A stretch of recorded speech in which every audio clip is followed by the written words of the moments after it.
Good day, grade 9 students. Today we're going to continue our discussion on parallelogram. I am your pre-service teacher from Tarlac State University, Christine Claire P. Mateo. Our learning competency: use properties of parallelogram to find measures of angles, sides, and other quantities involving parallelogram. First, let's review what are the properties of a parallelogram. So we have for the sides, opposite sides of a parallelogram are parallel, and opposite sides of a parallelogram are congruent. For angles, we have the opposite angles of a parallelogram are congruent and the consecutive angles of a parallelogram are supplementary. For diagonals, we have the diagonals of a parallelogram bisect each other, and each diagonal of a parallelogram divides the parallelogram into two congruent triangles. So we have here MILK as a parallelogram. So let's try answering some questions. So MK or side MK is congruent to side IL. So why? Because based on the properties of a parallelogram, opposite sides of a parallelogram are congruent. So we can see that MK is opposite to IL. Since they are opposite sides, they are congruent. Letter B, angle M is congruent to angle L. Why? Because based on the properties of a parallelogram, the opposite angles of a parallelogram are congruent. So angle M is opposite to angle L. So meaning to say angle M is congruent to angle L kasi sabi dito, opposite angles of a parallelogram are congruent.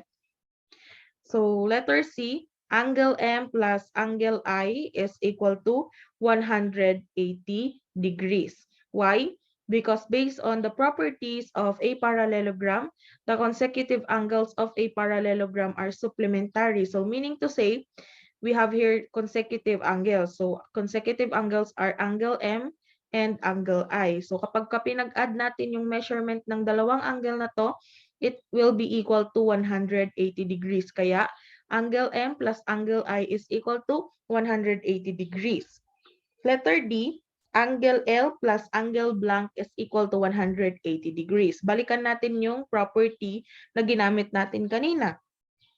Sabi dito, consecutive angles of a parallelogram are supplementary. So what are the consecutive angles of angle L? So pwede siyang angle I and angle K. So either of the two, kapag pinag-add natin siya sa L, it will be equal to 180 degrees.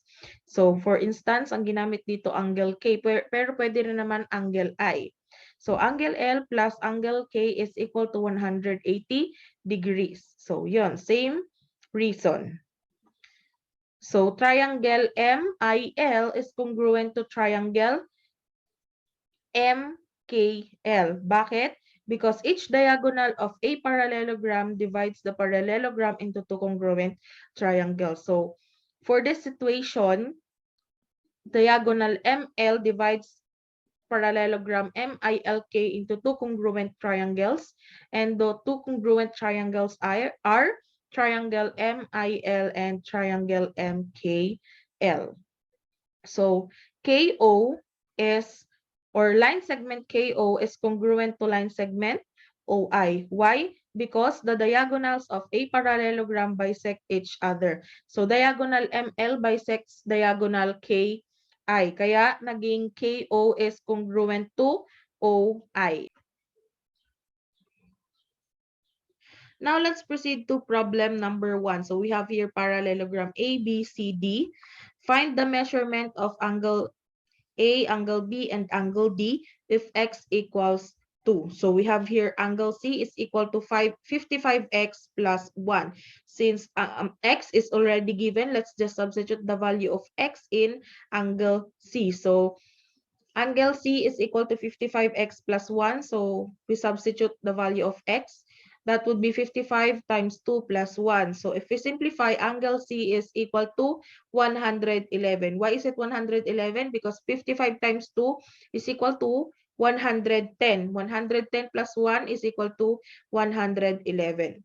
So next, the opposite angles of a parallelogram are congruent. So since angle C is already given, what is the angle opposite to angle C?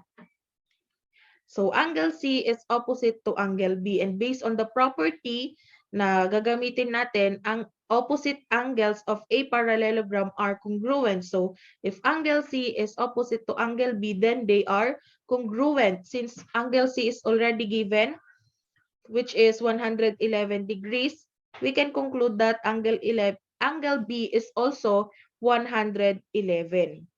Next, the consecutive angles of a parallelogram are supplementary. So we can use this property to find the other missing angles, which are A and D. Since angle C and angle B are already given, which are 111 degrees.